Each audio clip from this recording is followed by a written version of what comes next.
Hey folks, this is his dad. In front of me we have a Razor Pocket Mod. And this, believe it or not, it's just a 24 volt little bike for kids. About 10 years old. That's what they start out at. And what we got here is what we converted into a 36 overvolted 250 watt motor, which we're getting about 450. And we badged it all out to look like a Vespa.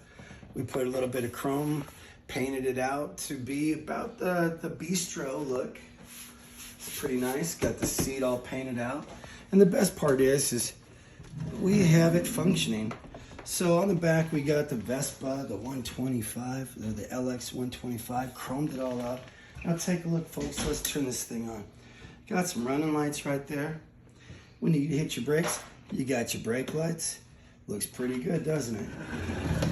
And then over here on the front, an actual working headlight.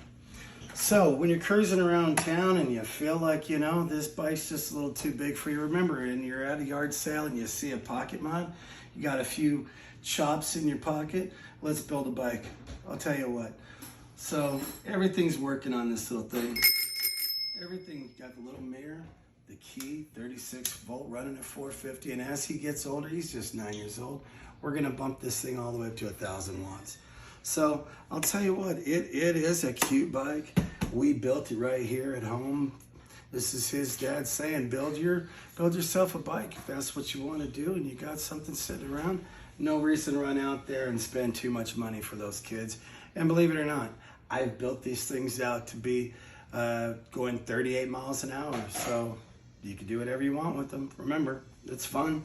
It's a good looking thing to do and you get to say you built it and be proud of it. Anyway, we're proud of this bike. Thank you very much for stopping in and taking a look at it. This is his dad saying we love you. Bye-bye.